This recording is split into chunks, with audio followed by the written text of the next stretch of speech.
Dance.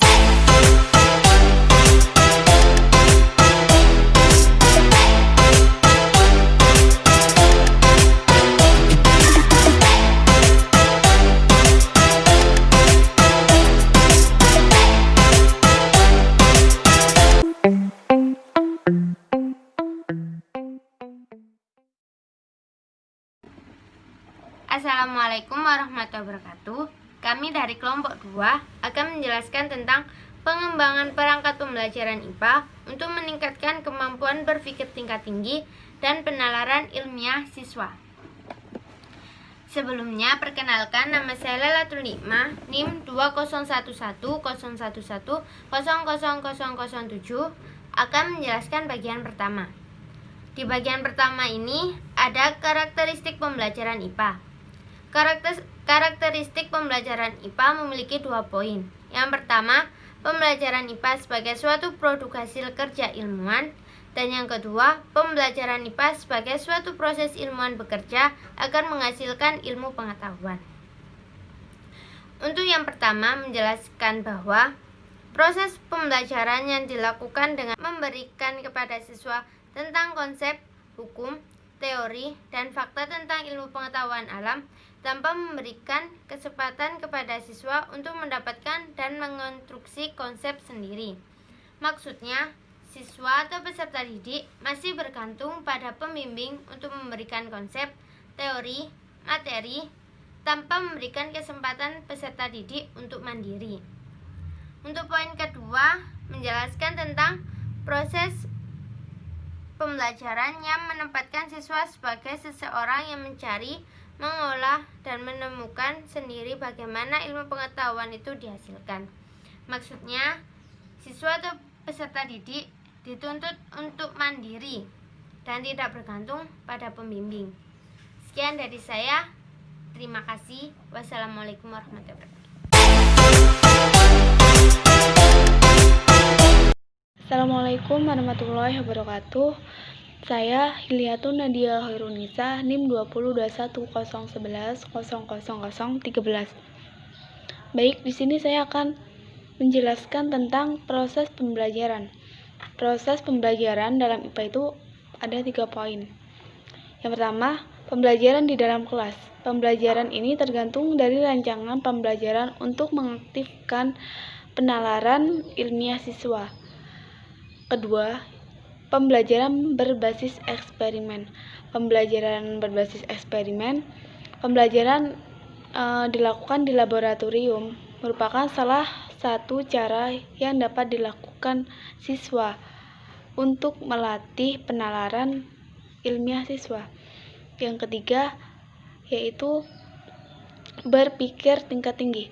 Berpikir tingkat tinggi yang wajib dimiliki oleh siswa tersebut, pembelajaran yang memerlukan kemampuan berpikir tingkat tinggi siswa dalam mengambil keputusan, memecahkan masalah, memahami dan mengetahui konsep dan teori kompleks serta mengetahui sifat ilmu pengetahuan siswa agar terhindar dari kesalahan. Aspek penting yang harus diperhatikan guru dalam pelaksanaan pembelajaran IPA adalah melibatkan siswa secara aktif dalam pembelajaran untuk mengembangkan kemampuan berpikirnya.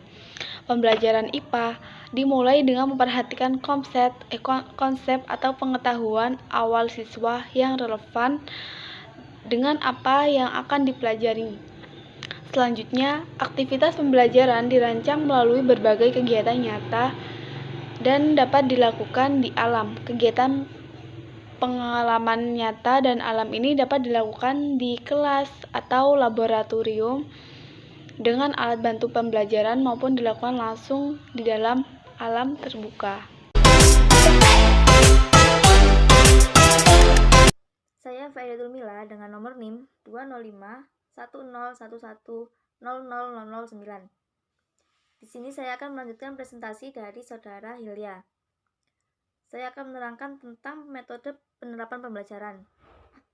Metode pembelajaran IPA yang dapat meningkatkan kemampuan berpikir yaitu perangkat pembelajaran yang dikembangkan dari buku ajar seperti buku guru, buku siswa, dan media pembelajaran yang terdiri dari video pembelajaran dan buku siswa. Maksudnya yaitu buku yang kita miliki, kita akan penuhi dengan referensi dari buku ajar lah. Buku ajar ini seperti dari buku guru dan buku siswa.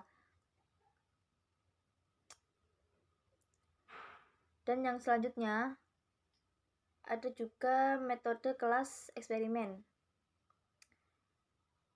Kelas eksperimen adalah kelas yang mendapat perlakuan atau sudah mendapat seperti praktikum. Kelas eksperimen ini dipelajarkan dengan menggunakan perangkat hasil pengembangan. Dan juga ada kelas kontrol yang dipelajarkan dengan menggunakan bahan ajar yang biasa digunakan di kelas. Kelas kontrol adalah kelas yang tidak mendapatkan perlakuan atau belum mendapatkan praktek apapun.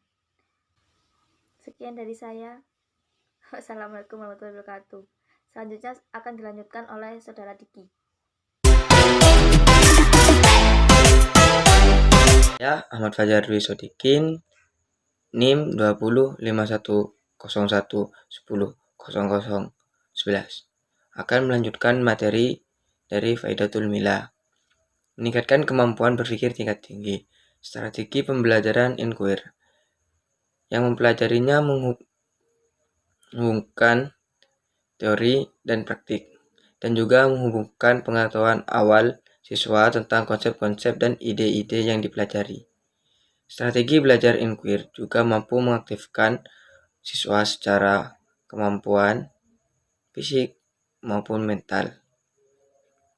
Pembelajaran yang dimaksud dalam hal ini adalah rancangan, sajian konten dalam bentuk buku ajar, media, pembelajaran, dan alat-alat praktikum yang digunakan. Sekian dari saya. Wassalamualaikum warahmatullahi wabarakatuh.